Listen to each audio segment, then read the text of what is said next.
Hello friends, मैं doctor जूही। आज इस वीडियो में मैं आपको एफआईआर से रिलेटेड इम्पॉर्टेंट इंफॉर्मेशन देने जा रही हूँ। एफआईआर जो कि सीआरपीसी के सेक्शन 154, 155 और 156 में बताया गया है। सारे प्रोविजंस इस सेक्शन में बताए गए हैं। एफआईआर यानी फर्स्ट इंफॉर्मेशन रिपोर्ट।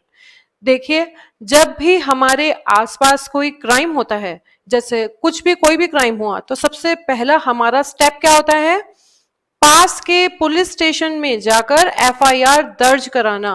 ये एक ऐसा रिटन डॉक्यूमेंट है जिसे पुलिस तैयार करती है जब पुलिस को इंफॉर्मेशन मिलती है कि कोई कॉग्निजेबल ऑफेंस किया गया है। कॉग्निजेबल ऑफेंस मींस संज्ञेय अपराध। देखिए, दो तरह के अपराध होते हैं, एक तो कॉग्निजेबल ऑफेंस, दूसरा नॉन कॉग्निजेबल ऑफेंस यानी संज्ञेय अपराध और असंज्ञेय अपराध। कॉग्निजेबल ऑफेंस जो कि सीरियस नेचर के होते हैं, जैसे कि मर्डर हो गया, रेप एक्सेट्रा, जिसमें पुलिस बिना वारंट के गिरफ्तार कर सकती है। और जो 3 साल से ज्यादा की सजा वाले अपराध होते हैं वो सभी कॉग्निजेबल ऑफेंस में आते हैं।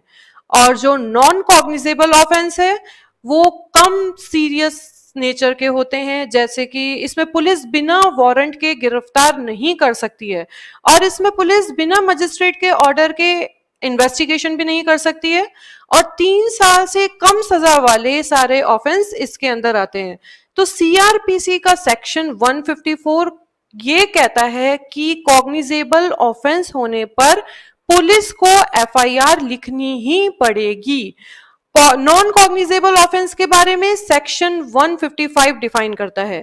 तो मैं आपको इस वीडियो में ये बताने जा रही हूं कि क्या सब तरह के अपराध में एफआईआर दर्ज की जाती है, शिकायत कैसे की जाती है, किस पुलिस स्टेशन में आप जा सकते हैं, अगर पुलिस स्टेशन एफआईआर दर्ज करने से मना कर दे तो आपके पास क्या उपचार है, या एफआईआर कब तक किस टाइम लिमिट में दर्ज की जा सकती है, अपराध होने के कितने टाइम तक में आप एफआईआर दर्ज करा सकते हैं।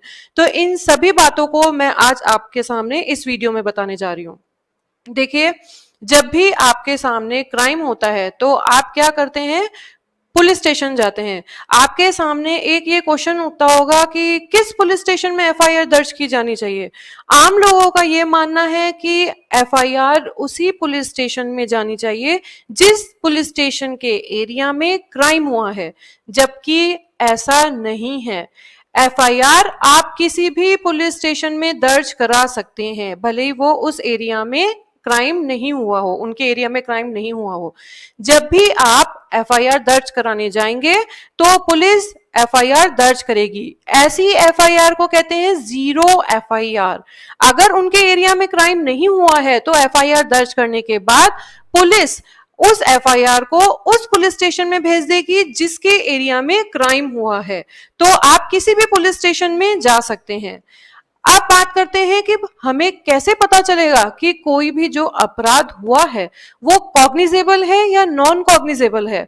देखिए, आप पुलिस स्टेशन जाएंगे, पुलिस को पता होता है, अगर नहीं पता है तो हम उनको रेफर करते हैं सीआरपीसी का सेक्शन शेड्यूल 1 यानी अनुसूची 1, जिसमें पूरी लिस्ट दी गई है कि कौन सा ऑफेंस कॉग्निजेबल है और कौन सा ऑफेंस नॉन कॉग्निजेबल है। अब बात उठती है नॉन कॉग्निजेबल ऑफेंस की, जो कि सीआरपीसी का सेक्शन 155 बताता है। जब भी आप शिकायत दर्ज करने जा रहे हैं, अगर वो नॉन कॉग्निजेबल ऑफेंस है तो पुलिस उसे एनसीआर रजिस्टर में दर्ज करेगी। नोट कीजिएगा, एनसीआर रजिस्टर। पुलिस के पास 2 रजिस्टर होते हैं, एक तो एफआईआर रजिस्टर, दूसरा एनसीआर रजिस्टर।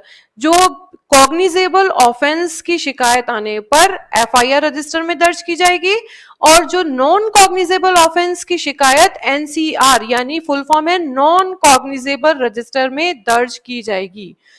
पुलिस पहले क्या करेगी? एनसीआर रजिस्टर में शिकायत दर्ज करेगी, फिर उस शिकायतकर्ता को ये सजेशन देगी कि आप जुडिशियल मजिस्ट्रेट फर्स्ट क्लास के पास जाइए और वहां अपनी शिकायत दर्ज कीजिए। आम लोगों को नहीं पता कि आप मजिस्ट्रेट के पास जाकर भी शिकायत दर्ज कर सकते हैं। इसे कहते हैं, मजिस्ट्रेट के पास शिकायत दर्ज करने को कहते हैं कंप्लेंट यानी परिवाद, जिसे सीआरपीसी का सेक्शन 2 क्लॉज डी डिफाइन करता है। तो आपकी जानकारी में आपको ये पता होना चाहिए कि आप पुलिस के पास अगर नहीं, नॉन कॉग्निजेबल ऑफेंस है, तो आप सीधे मजिस्ट्रेट के पास शिकायत दर्ज कर सकते हैं। पुलिस का काम है आपकी मदद करना। अब बात उठती है कि शिकायत कैसे दर्ज की जाएगी, आप किस तरह से शिकायत दर्ज कर सकते हैं। देखिए, या तो बोलकर या मौखिक रूप से आप शिकायत दर्ज कर सकते हैं, या फिर लिखकर दर्ज कर सकते हैं। जब भी आप एफआईआर दर्ज करने जा रहे हैं, तो पुलिस स्टेशन के जो भार साधक अधिकारी है, उनकी ये जिम्मेदारी है, वो लिखेगा या फिर लिखवाएगा। लिखने के बाद उसे शिकायतकर्ता को पढ़कर सुनाया जाएगा। पढ़कर सुनाने के बाद वो इंश्योर करेगा कि आपने जो भी बातें बताई हैं वो पूरी इसमें लिखी गई हैं या नहीं। अगर शिकायतकर्ता कहता है कि हाँ पूरी बातें लिखी गई हैं, तो फिर एफआईआर के उस नीचे उस शिकायतकर्ता के साइन लिए जाएंगे। साइन लेने के बाद एफआईआर की एक कॉपी शिकायतकर्ता को फ्री ऑफ कॉस्ट दी जाएगी। ध्यान रखिएगा, आपके लिए ये अलर्ट होना जरूरी है कि आपको एफआईआर की कॉपी फ्री ऑफ कॉस्ट दी जाएगी। ऐसा नहीं हो सकता कि आपने एक कॉपी दी, उसकी फोटो कॉपी पे सील लगाकर दे दिया। जो भी आपको कॉपी दी जाएगी उसमें आईपीसी की उन धाराओं का लिखा हुआ होगा या उन सेक्शंस मेंशन किए होंगे जिनके अंदर आपका मामला बन रहा है। अगर उस कॉपी में उन सेक्शंस को डिफाइन नहीं किया गया, सेक्शंस नहीं बताया गया है कि किन किन मामलों में मामला बन रहा है, तो इसका मतलब आपकी एफआईआर नहीं लिखी गई है। ध्यान दीजिएगा कि एफआईआर आपकी नहीं लिखी गई है, आप इस बात को ध्यान रखिएगा। अब बात उठती है, आप पुलिस स्टेशन गए एफआईआर दर्ज कराने, पुलिस ने एफआईआर दर्ज करने से मना कर दिया। अब आपके पास क्या उपचार है, इसके बारे में भी लॉ में प्रोविजंस दे रखे हैं।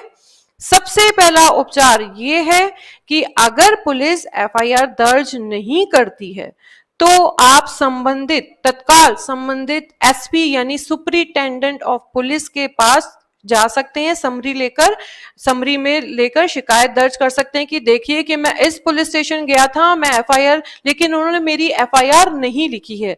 तो वो फिर एसपी का काम है कि वो क्या इंक्वायरी करते हैं। दूसरा ऑप्शन आपके पास ये है कि सीआरपीसी का सेक्शन 156 क्लॉज 3 कहता है कि आप रीजनल मजिस्ट्रेट के पास भी जा सकते हैं। अगर आपकी एफआईआर दर्ज नहीं की जाती है तो आप रीजनल मजिस्ट्रेट के पास जाइए, मजिस्ट्रेट इंक्वायरी के ऑर्डर दे सकता है। तीसरा ऑप्शन आपके पास है सीआरपीसी का सेक्शन 482, जो कि कहता है कि आप हाई कोर्ट में एफआईआर दर्ज करने की अपील दायर कर सकते हैं। ऐसे टाइम पे क्या करेगा, कोर्ट इंक्वायरी का ऑर्डर दे सकता है, उस ऑफिसर के अगेंस्ट इंक्वायरी बिठा सकता है जिसने एफआईआर लिखने से मना कर दिया है। तो आपके पास ऐसी रेमेडीज लॉ में सब प्रोवाइड कराई गई है। बस आपका काम है अलर्ट होना, हमारा काम है आपको बताना कि आपके पास क्या क्या अधिकार हैं, जो अगर आपके अधिकारों का उल्लंघन होता है तो।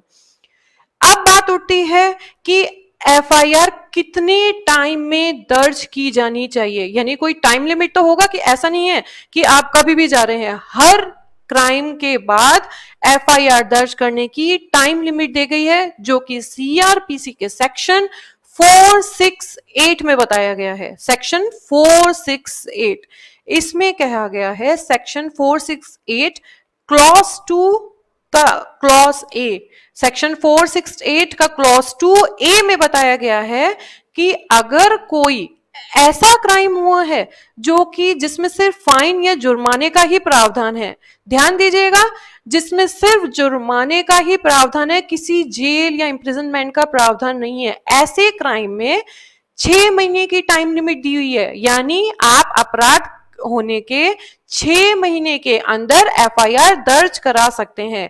6 महीने के बाद अगर आप जाते हैं कंप्लेंट लेकर तो आपकी कंप्लेंट दर्ज नहीं होगी।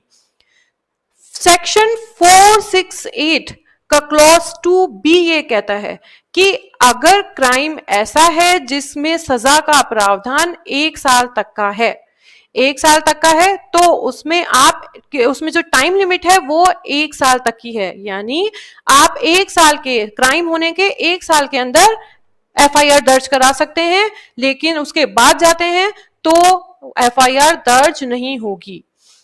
सेक्शन 468 का क्लॉज 2C कहता है कि 3 साल, 1 साल से 3 साल तक के में अगर क्राइम का प्रावधान है, सजा का प्रावधान है, तो 3 साल तक की आपके पास टाइम लिमिट है। आप 3 साल के अंदर एफआईआर दर्ज करा सकते हैं। 3 साल के बाद की सजा वाले जो प्रावधान है, जैसे उम्र कैद हो गई है ना, इस टाइप के जो केसेस हैं जिसमें 3 साल से ज्यादा की सजा के प्रावधान है, उसमें कोई टाइम लिमिट नहीं है। आप कभी भी जा सकते हैं, लेकिन इसका मतलब ये नहीं है, मान लो जैसे क्राइम हुआ, आप क्राइम होने के 5 साल या 7 साल बाद जा रहे हैं एफआईआर दर्ज कराने, तो उसके लिए आपके पास सॉलिड रीजन होना चाहिए। आपको कोर्ट को सेटिस्फाइड करना होगा कि आप किस कारण से इतना लेट एफआईआर दर्ज कराने आए हैं। तो इसमें कोई टाइम लिमिट नहीं है। सेक्शन 468 का क्लॉज 3 ये कहता है कि कई ऐसे मामले होते हैं जिसमें, कई ऐसा घटनाएं होती है जिसमें बहुत सारे क्राइम्स होते हैं। फॉर एग्जाम्पल, एक आदमी है, किसी के घर घुसा, रात को चोरी करी, तभी उस घर का मालिक उठ गया। जैसे ही वो उठा, उस आदमी ने उसका मर्डर कर दिया। तो यहां पे कितने केसेस बने? ट्रेसपास, चोरी, मर्डर। तो ऐसे मामलों में टाइम लिमिट कितनी होगी? उसमें हम जो सीरियस नेचर का जो क्राइम होगा उसकी टाइम लिमिट देखेंगे। यानी इसमें सीरियस नेचर का कौन सा है क्राइम? मर्डर। मर्डर की टाइम लिमिट यानी 3 साल से ऊपर तक का है, तो इसमें कोई टाइम लिमिट नहीं है। तो ऐसे मामलों में जो भी क्राइम होता है उनकी सजा देखी जाती है कि किसमें सबसे ज्यादा सजा का प्रावधान है। तो जो सबसे ज्यादा सजा का प्रावधान जिस क्राइम में होता है उसकी टाइम लिमिट देखी जाती है। तो हमारा काम है आपको अलर्ट करना।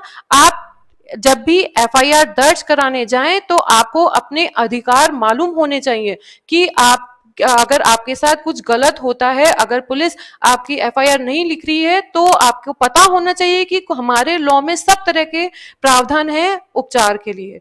Thank you. तो मैं अगले वीडियो में आपके साथ पेश होंगी। धन्यवाद।